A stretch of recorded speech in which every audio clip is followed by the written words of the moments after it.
Good morning. My name's Bob Butler. I'm mayor of the city of Marion, and I take this opportunity to welcome a strong group of mayors from communities throughout southern Illinois. We are here for the purpose of discussing the potential cuts in funding from the state for the various communities. Each of the mayors will have a short statement to make. We realize the state is in dire financial straits, and we hope that we'll be able to work with the state to help resolve some of their problems. We certainly do not want to see the problems solved by putting undue burdens on the backs of the citizens of our respective communities. We have high hopes that things will come together in Springfield, and with that having been said, I would like to introduce Brad Cole, who is the Executive Director of the Illinois Municipal League. Brad.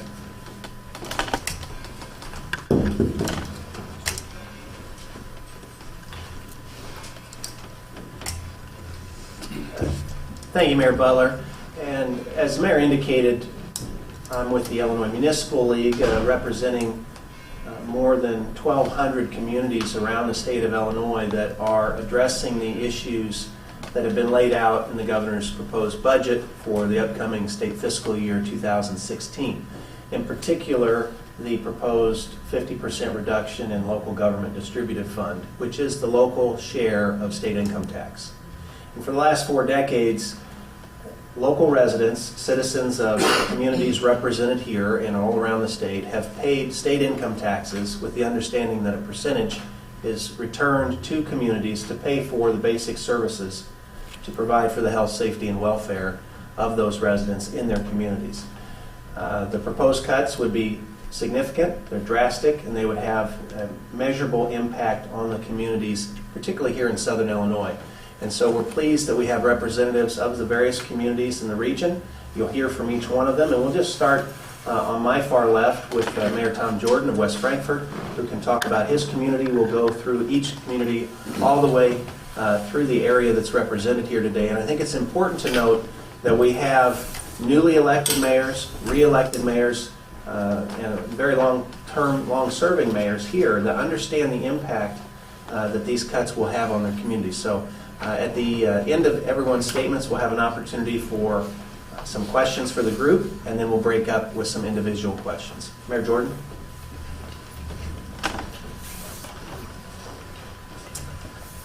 Good morning. My name is Tom Jordan. I'm the mayor of West Frankfort. I'd like to thank Mayor Butler and the Illinois Municipal League for giving me an opportunity to voice support, first of all, for the governor's proposal to try to get the state of Illinois back on its feet.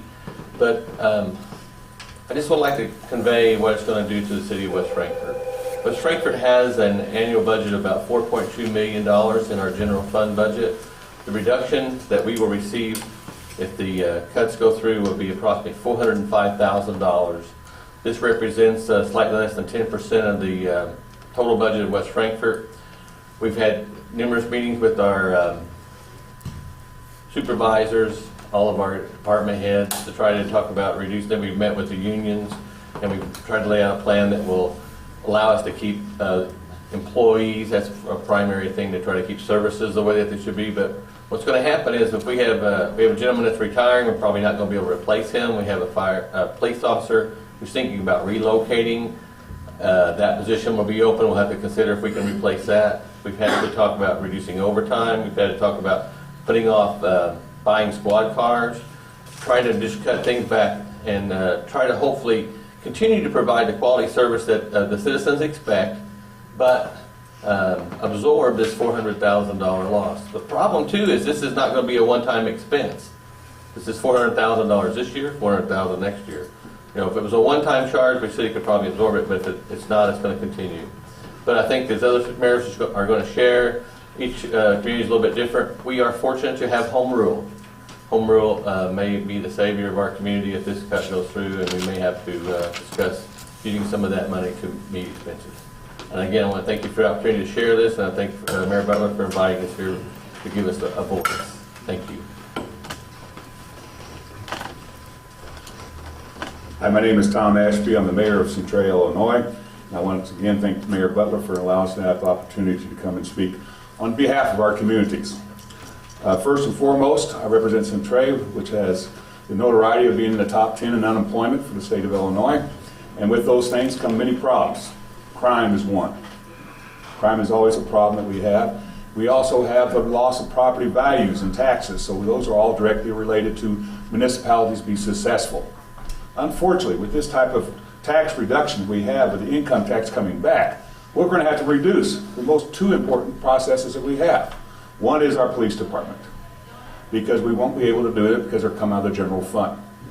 The second one is that we also have a reduction in our property values, so the property taxes we do receive are going to be lower. We're already being taxed enough. People do not want to be taxed anymore what they are.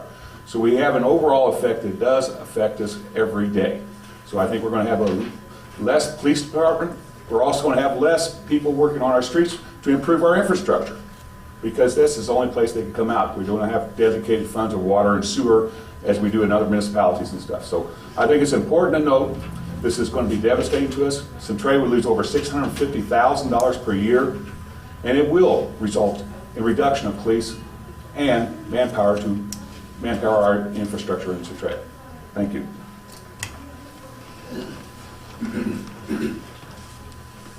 Good morning. My name is Dale Fowler, Mayor of Harrisburg, Illinois.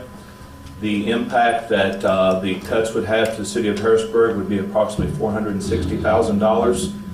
We are in current contract negotiations with 3 different unions within the city of Harrisburg employees, and I really appreciate and I echo the compliments to our city employees for being aware of the uncertainties that are within the city of Harrisburg with these type of cuts that would be drastic.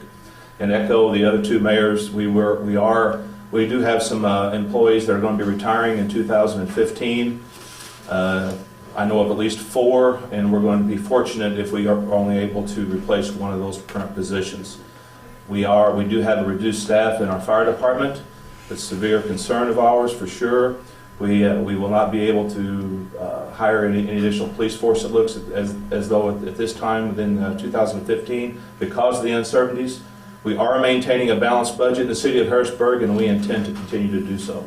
So thank you very much, Mayor Butler, for hosting this event. Thank you for all your support. Thank you. Good morning, everyone. I'm Jason Ashmore. I'm the mayor of the city assessor. I want to thank Mayor Bob Butler of the Illinois Municipal League. It's an honor to be with all these great mayors here. The city assessor looks to lose around $97,000 a year. And while not as much as a lot of the other municipalities, we are a small city. We don't have a tax base where we can make up for that. We have some major projects going on in the city assessor for infrastructure. We've got sewer and water projects that are going on that are creating jobs. We're also working with bringing in some more small business, expanding small businesses, and we're using tax money to get this done. Now, if we take this hit, we're going to have to seriously look at either canceling some of them projects or seriously reducing some of them. And our infrastructure, some of it dates back to the 1920s, 1930s. So this is also a health and safety issue. So it's very important that we are able to keep the money that is due to us. We do understand that the state does have some issues, and we are willing to work with the governor's office. We just ask that we all sit down and talk and work together to try to come to a common solution. Thank you. Steve Fertini, Mayor, City of Heron.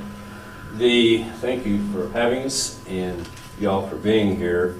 The impact on the City of Heron will amount to about $611,000 funds that we certainly can use in a number of areas. Our public safety area, our police and fire, we already are at a very thin margin, actually understaffed. Some of our equipment needs, particularly in the firefighting industry or department, we are using some pretty dated equipment, so we have a number of needs in that area alone. The needs also, because we are a community that's moving forward and is growing, our infrastructure keeping pace with that and being prepared to accommodate further development is going to be seriously impacted as well. We've been looking over the budget for the past couple of weeks now with our finance committee. Be meeting again here in a couple of days to see what kind of adjustments we may have to make. We hope that working with the governor's office that we can come to a resolution that the impact will be lessened or perhaps eliminated so we can continue on with our growth pattern and meet some of the basic needs of our community, both public safety and infrastructure wise. Thank you.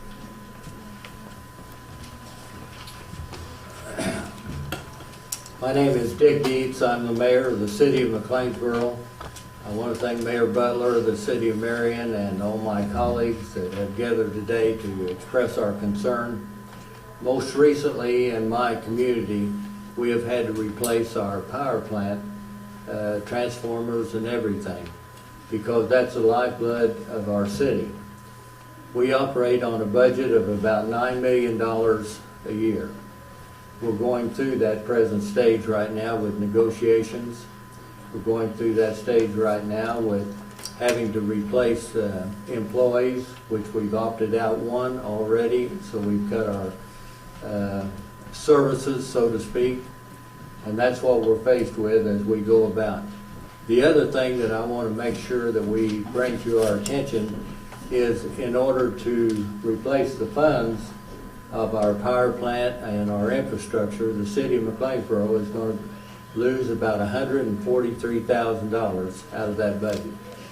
That's a chunk when you start trying to replace that indebtedness along with your infrastructure, along with your negotiations, along with your services that we're trying to provide our citizens in our community.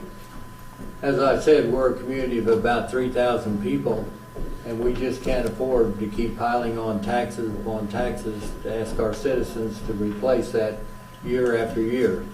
So it's us as mayors and the responsibility of the state and the mayors to try to work together in more of a compromise type situation so that that lessens the burden of what we're trying to do in our community.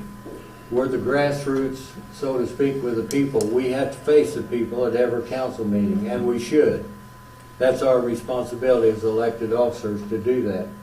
But it's also our responsibility to manage the funds, the taxpayers' hard-earned dollars to do that. So I'm hoping as we go down this journey that we can work together. We have a lot of people throughout the state that's working to try to compromise to get to this. I believe the governor is doing that very thing and holding meetings in the Illinois Municipal League. And I want to thank everybody for their input to do that. Thank you.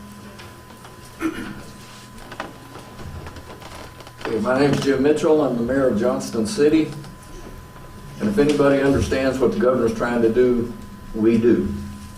4 years ago, Johnston City was drowning in red ink. The bank foreclosed. We couldn't even borrow enough money to buy a used car without me personally signing for it.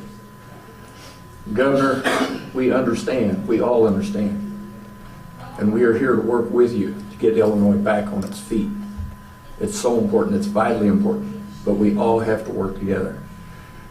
We now, in that 4 years I spoke of, we have gotten Johnston City back on its feet. We need to help the governor do the same thing. He has to work a financial miracle with the state of Illinois, and we're here to help. Thank you.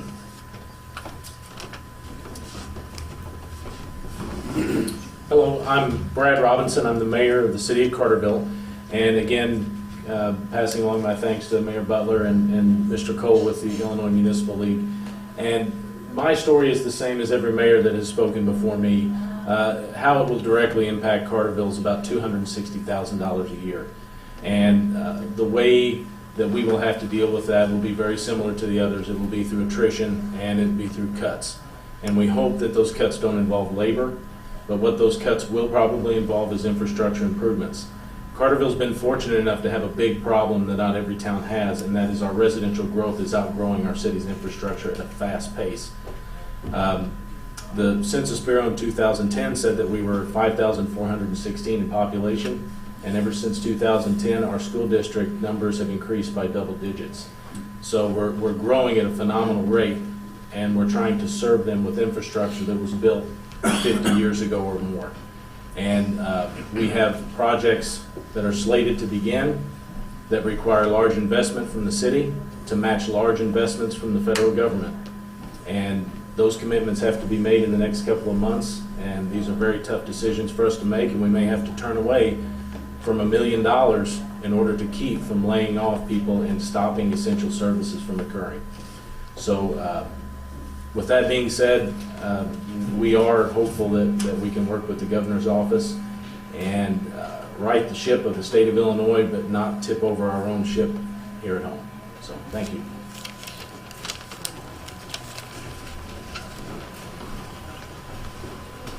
Morning, I'm Don Monte, I'm the acting mayor of Carbondale, and with me is Mike Henry, who's just been recently elected, and on May 5th, he will face the task of what are we going to do with the reduction of $1.25 million that the city receives from the state of Illinois. It's going to be very difficult. In fact, statutorily, we have to approve our budget for next fiscal year by May the 1st, and we don't know how much money we're going to get from the state of Illinois, which makes it particularly difficult. As is the case for some of the other cities I've mentioned, we're in negotiations with our unions. We have done things over the past several years to make reductions in our own expenses. We eliminated an entire street crew. We've reduced other positions. We had a position that came vacant yesterday that we're going to leave vacant because we don't know what to do with it. These are important issues. We have infrastructure needs like the other communities do. A reduction of this magnitude will be serious. As Mayor Jordan said, we're fortunate we have home rule. We can look to other ways to increase our revenue. Okay? And in fact, because of the uncertainty, we just did that. We increased our local home rule sales tax by 1/4%. We needed some of that money just to keep up with the unfunded mandates from the state. The cost for our police and fire pension funds goes up every year. We can put that on the property tax, which is very unpopular. We can try to raise the revenue other ways, but there are a variety of mandates that come from the state government that cost us money. And in fact, today, pending in the legislature in Springfield, are bills that would actually increase our pension costs. But when they know what the situation is. So it's critical that we be able to maintain a stable funding source. We have allocated half of the increase in our home rule sales tax for infrastructure projects, things that we need to keep our community's physical well-being in place. But if the governor's proposal is enacted, then we will have to take that money and divert it from infrastructure to operations. We've looked at what it would cost us in various areas. It costs us $81,000 a year to put a police officer on the street. That includes fringe benefits. That's just not salary. And a large part of that is our pension cost. We have other expenses, and if we have to cut $1.25 million, it won't be easy and it won't be pretty. I want to thank Mayor Butler for letting us come over and speak these very encouraging words about the future of our communities. And I want to thank Brad Cole and the Municipal League for helping to try to get the word to the state legislature that as much as we want to help the state to get itself turned around, because the state made this mess, we municipalities didn't. Okay? They need to find ways to solve this problem that will not result in a financial hardship on the local governments that are closest to the people and providing the services that the people really depend on. Thank you. We got one more. Oh, one more? Oh, well, come ahead. You're so small and he is so big.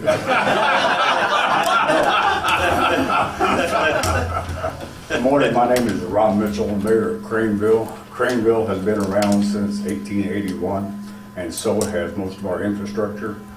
So cuts like we're all talking about today will hurt all of us proportionally. Craneville's a small town of 1,300 great people, and we just do what we can to provide the services and infrastructure necessary to sustain that population. And we are growing rapidly, so the needs will only increase. We're all in the same boat, and I hope, working with the governor, we can resolve this issue quickly. Thank you. Now, I'm not overlooking anybody, am I? Okay. I want to thank all of you mayors for being here, participating, and sharing with us your thoughts on what seems to be coming down the road. I would mention that if the 50% cut in the LDGF fund goes through, it will cost the city of Marion $800,000. To Chicago, that may not be very much. To a big city like Carbondale, that may not be very much. But believe me, for us, it is. We are going to adopt our budget for the next year, next Monday, the 27th. And we are not including $800,000 in our figures because we cannot be sure what is going to happen. We want to be on the conservative side of that. Marion has been very aggressive in inducing new business to come to town.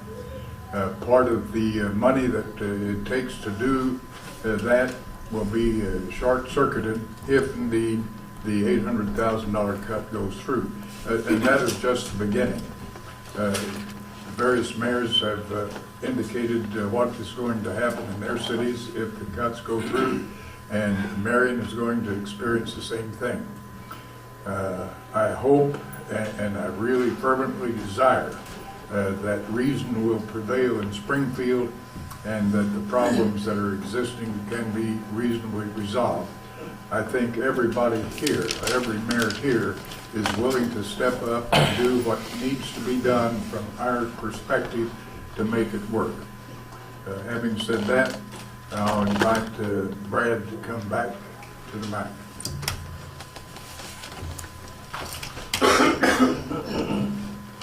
Thank you, Mayor.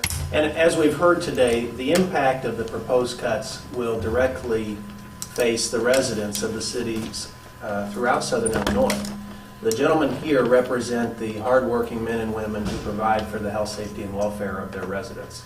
That may mean filling potholes, protecting neighborhood streets, providing for planning and zoning, picking up trash, making sure that when you flush the toilet, it works.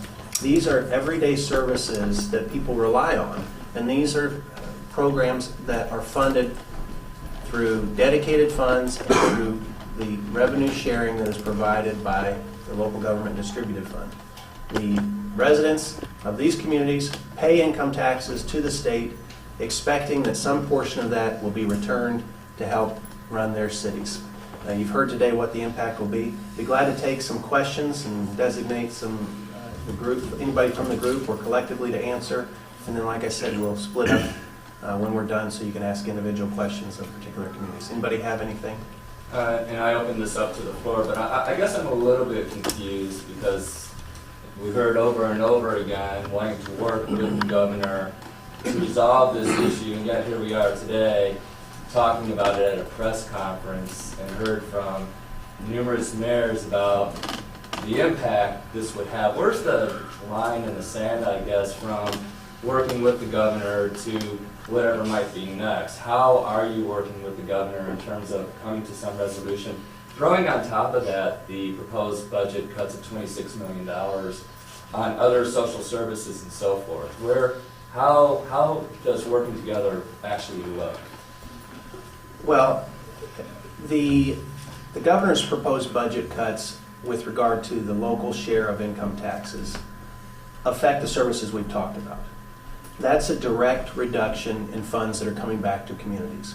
What we're working with the governor on, and the leaders of the General Assembly and all the local representatives, whether in the House or Senate, are to identify ways that they can relieve the burdens that have been placed on local governments, such as, we heard today, pension reform, unfunded mandates, reforms in workers' compensation laws, prevailing wage, and helping to identify some of the burdens that have been placed on local communities by the General Assembly and previous governors that are costing real dollars.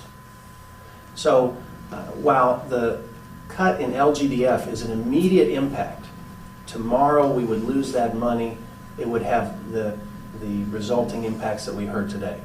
Some of the reforms that we're asking for are long-term reforms that will generate an ease of the burden that's placed on these communities. So it's not a one-for-one, but we're asking for and we're proposing significant ways to save money for communities. But as Mayor mentioned, there are bills currently under consideration by the General Assembly today that will place new unfunded mandates on local governments. In addition, we do not support the proposed freeze on property tax because when you add all of these things up together, there's nowhere left for these mayors and community leaders to turn. They have to provide for the basic services. The street lights have to come on in your community. Police have to respond to an emergency call. They have no choice. So we're trying to develop ideas and options that the governor and the General Assembly can consider to ease some of the burdens, but we're drawing together today to highlight the impact that the cut in LGDF would have because it is an immediate cut. So it's a multifaceted approach to answer your question. It's not just one issue. This issue affects us immediately. It's all the other issues that affect us every day going forward as well. In any talks that you might have had with the governor's office, are they amenable to some of these changes? Or is there a hard line saying, no, this is what we proposed, this is what we stand by? The governor has indicated that his budget proposal was just that, a proposal.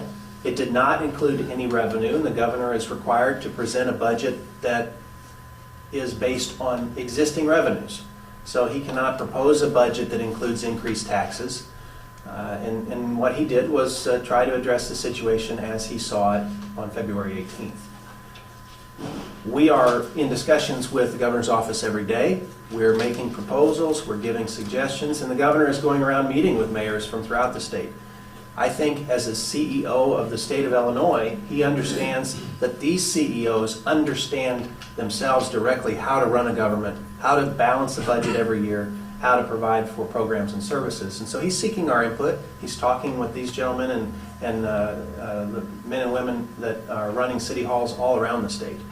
So this is something that we are working together on, but we're trying to highlight this issue for local residents so that they understand the impact that this will have on them so they can talk to their representatives in the General Assembly.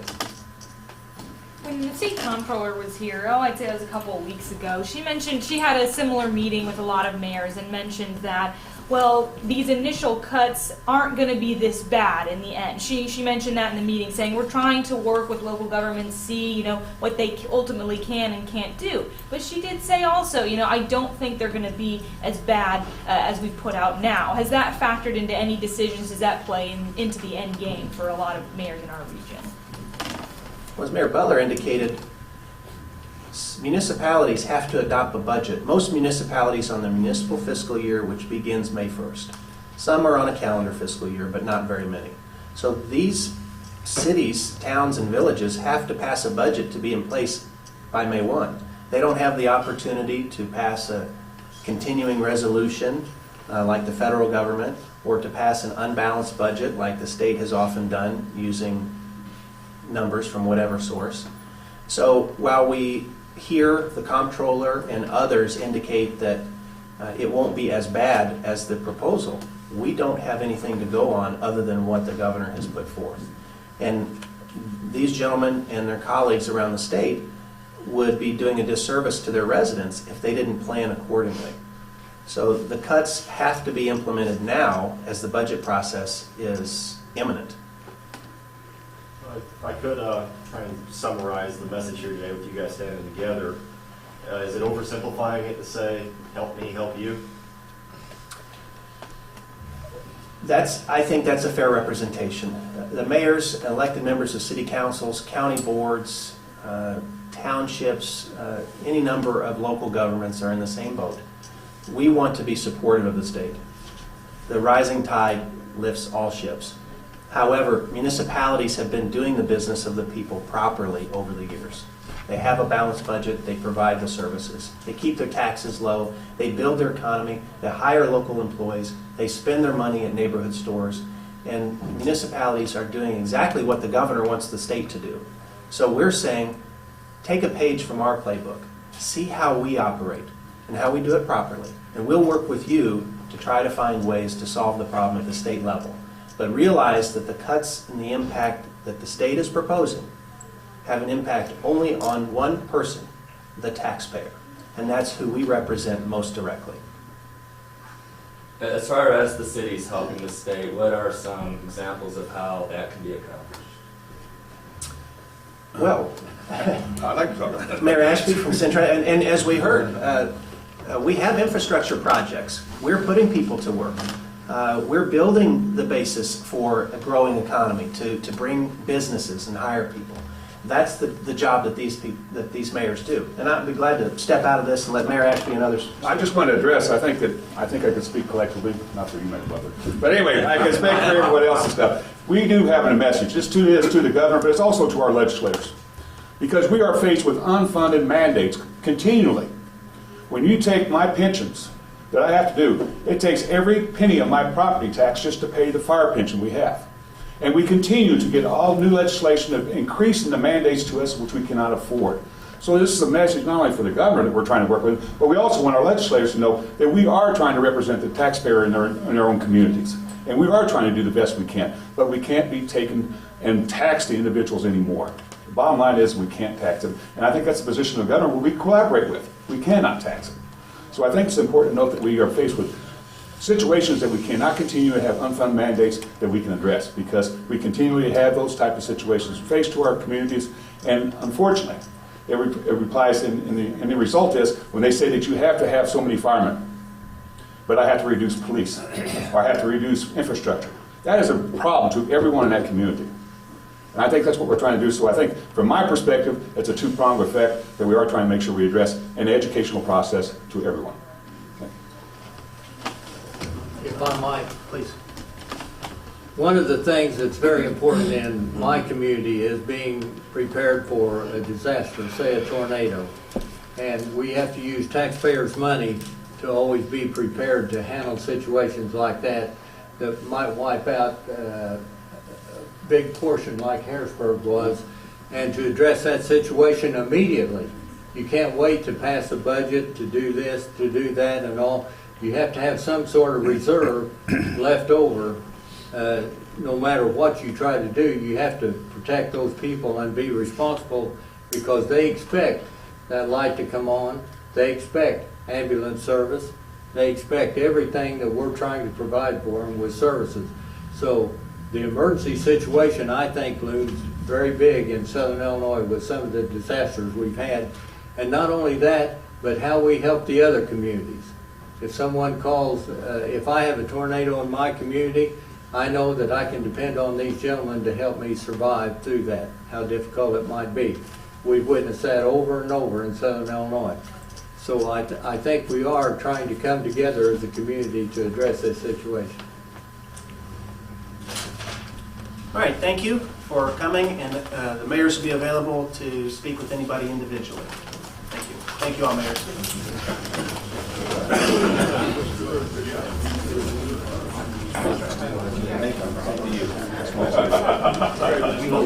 Thank you, sir.